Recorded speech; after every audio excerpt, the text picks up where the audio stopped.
What happens when the guy who built the company from scratch walks into one of his factories and realizes his workers are risking their lives just to finish a shift? Alec Daniels stood in his office, staring at the operations report for Factory 12. Something didn't sit right. 18 factories across the Midwest, and this one had the highest turnover by far. Injury reports were higher too, but not high enough to raise red flags, just low enough that no one asked questions. Alec didn't like that.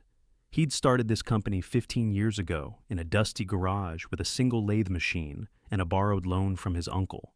Every bolt, every gear, every watch his company made was supposed to stand for quality, but that didn't mean much if the people building them were being hurt. He rubbed his face. "I'm tired of seeing this stuff on spreadsheets." His assistant Dana looked up. "You thinking of going down there?" "I'm not thinking, I'm going," Alec said. "But not as myself."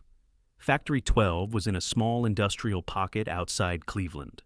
It operated under a hands-off district manager. And like most of the newer hires, the factory workers had never met Alec. Most wouldn't even recognize him. He'd been in meetings and behind desks for the last 5 years.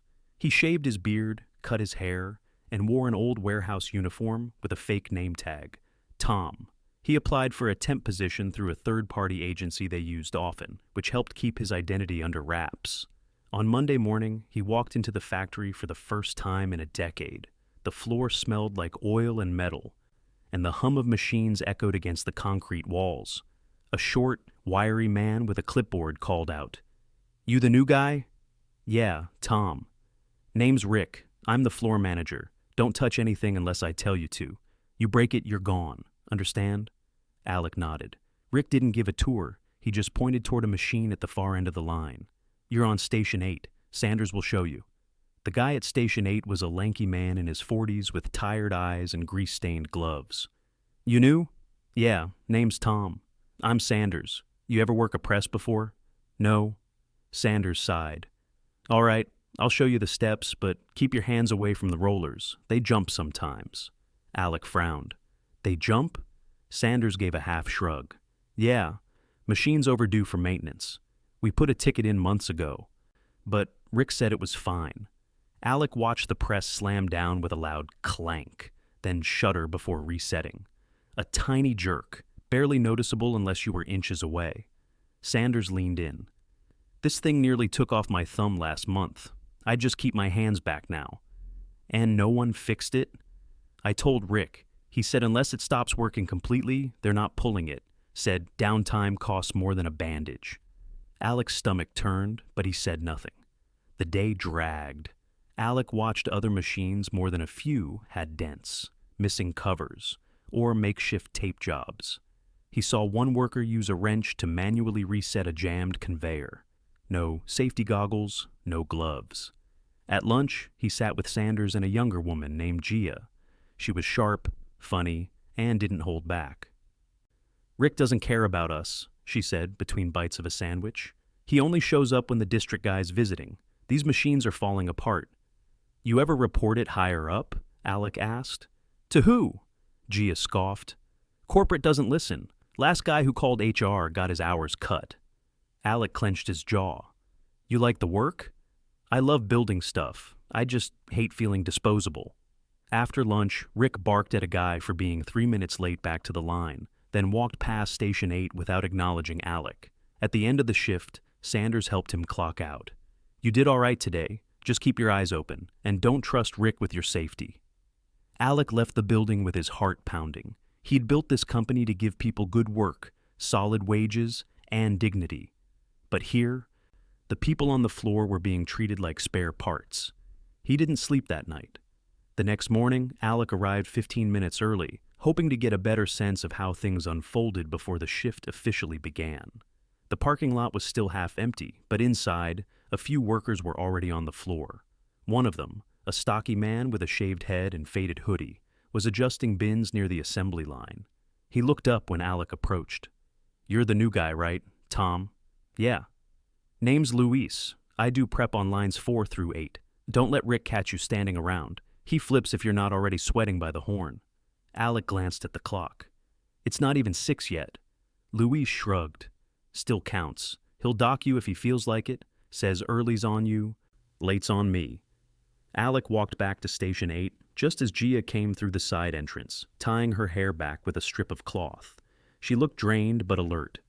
"You good?" he asked. "2 buses broke down this week," she said. "Had to walk the last mile today. Can't afford to be late again." The horn blared, loud and sharp, and the line shuddered to life. Alec eased back into the rhythm Sanders had shown him, careful to keep his hands clear. Sanders wasn't there yet. Gia kept glancing toward the entrance. 5 minutes passed, then 10.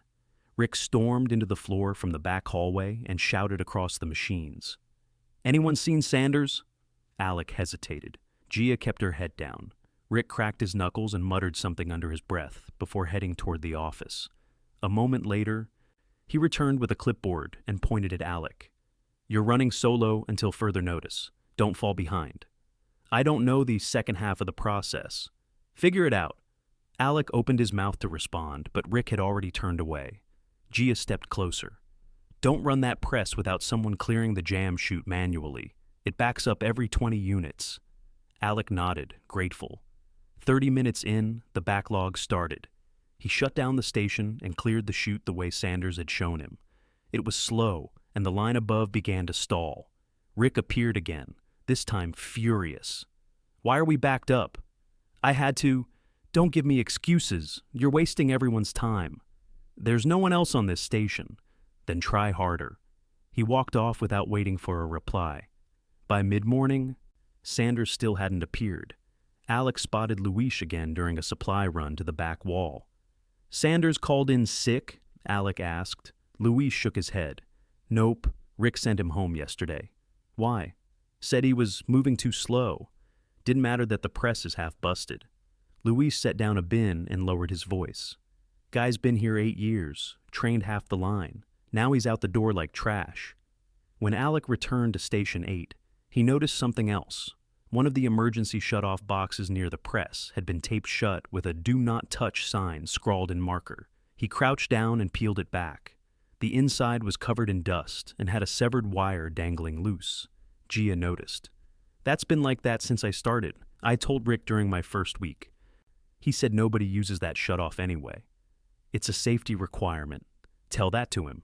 Later, as the shift neared lunch, a tall man leaned against a post near the break room entrance, watching the floor with crossed arms. He wore a company-issued fleece and no badge. "Who's that?" Alec asked Gia. "District guy. Name's Clay. Shows up once a month. Acts like he's royalty." Rick was suddenly everywhere adjusting boxes, nodding at machines, correcting a new hire's grip on a torque wrench. Alec watched him smile at Clay, then clap him on the back like old friends. Clay never stepped onto the floor. He stayed behind the yellow safety line the entire time. During lunch, Alec sat beside Luis in the shade behind the loading dock. The air smelled like burnt coolant and wet cardboard. "Why'd they keep that press running if it's dangerous?" "Because it's still making parts," Luis said. "As long as the numbers look good, they don't care. You ever think about leaving? I got 2 kids, no degree. I'm not going to get a better job without starting over." Alec looked at his calloused hands, the permanent oil lines in his nails. He nodded. Inside, the next shift was gearing up. The horn sounded, and Alec returned to Station 8. Within 10 minutes, the press jammed again. He shut it down and opened the side panel to clear the chute. As he reached in with the rake tool, Rick appeared. "I told you not to stop the line." "It's jammed. I can't process units until it's cleared." "Then clear it without stopping." "That's not safe." Rick stepped closer. "I'm not asking for your opinion. You're endangering people." Rick didn't respond. He just yanked the rake from Alec's hand and tossed it aside. "You're on warning. One more word and you're out." At that moment, the press thudded again, harder than usual. A loud shudder ran through the floor. Gia jumped. Luis looked up from across the aisle. Rick turned and walked away. Alec left the machine off. At the end of the day, Alec checked the break room wall. 3 safety protocols were posted on the corkboard, all outdated by over a year. The number for the internal safety line led to a disconnected extension. He took out his phone quietly, snapped a photo, and slid it back into his pocket. No one noticed. That evening, he called Dana from his car. "I need the internal audits from the last 6 months." and I want to know who signed off on the machine certifications from Factory 12. You okay? She asked. No, but I will be. He hung up. The next morning, Sanders returned. Alec caught him during first break.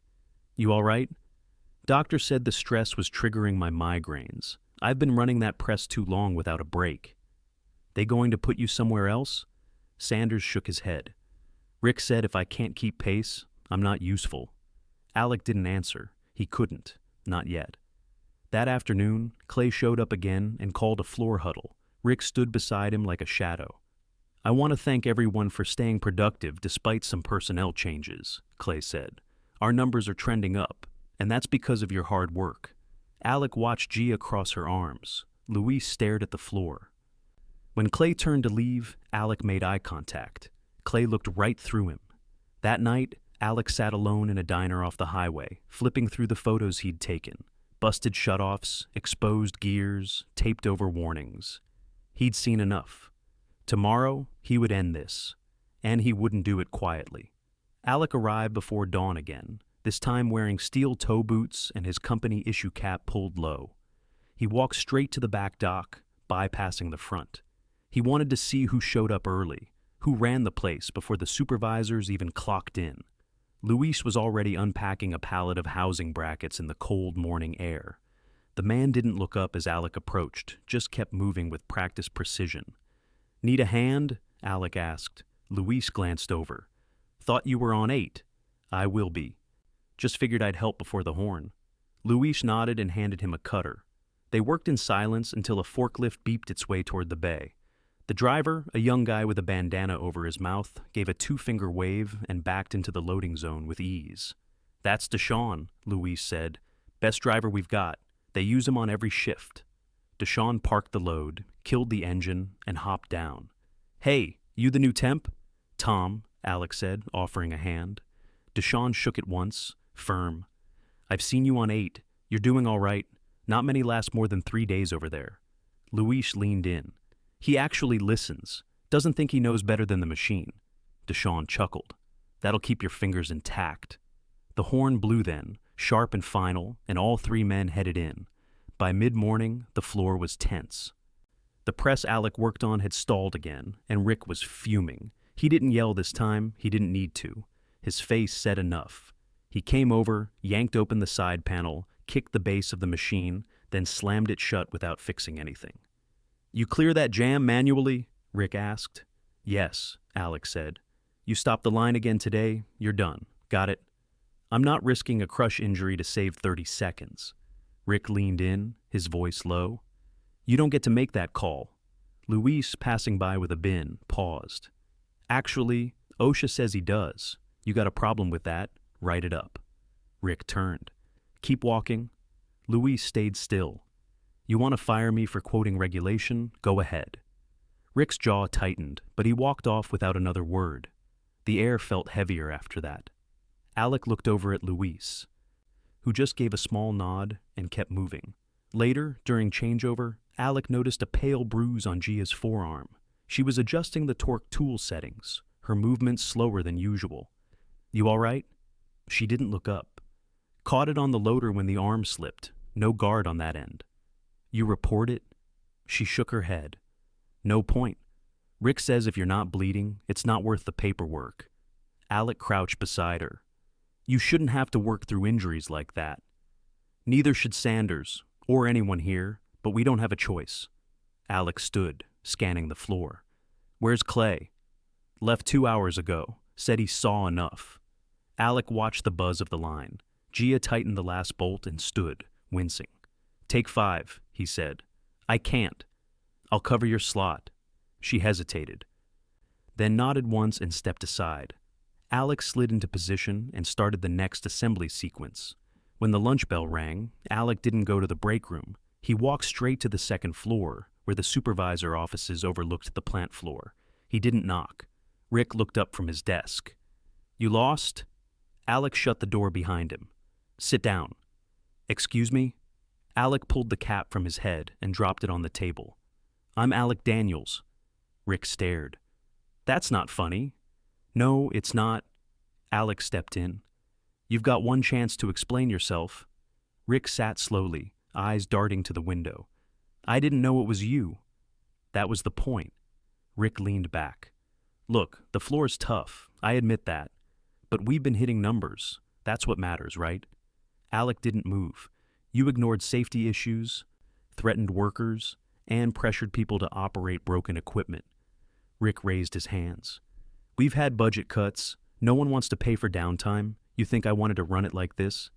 I think you found it easier not to care. Rick stood suddenly. You don't understand what it's like managing this place? You're in a boardroom. You show up once and think you know everything? I know what I saw. Luis pulling double loads without backup. Gia working injured. Sanders pushed out because he couldn't keep pace with a broken machine. Rick's voice rose. You want this place safe? Shut it down for a week. Lose 10,000 units. Let corporate scream. I'd rather lose 10,000 units than lose one worker's hand. Rick stared at him, silent. Alex stepped back. You're done here. Effective immediately. Rick's face twisted. You can't just... I can, and I will. He opened the door. Leave your badge at the table. Security will walk you out.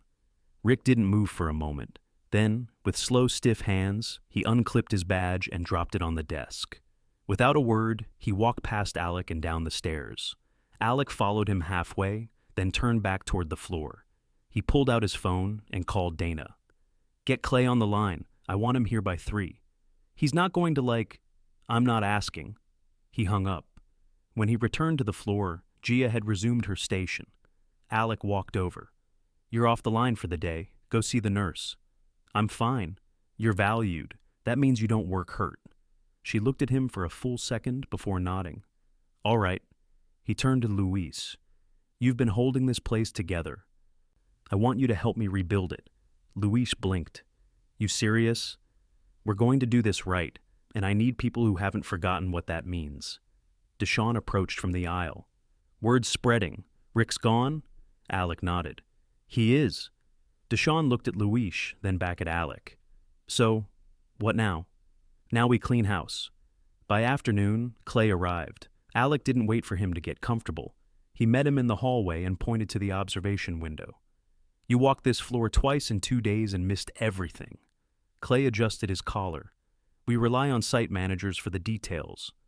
You rely on reports. I want to know why maintenance requests were closed without service, why safety inspections were signed off with open violations.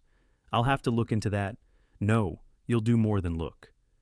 You'll open an investigation, and you'll do it with someone from outside the region. Clay shifted. That's going to be difficult. Not my problem. Make it happen. And don't forget this isn't just about machines. It's about people. Clay was silent, then gave a short nod.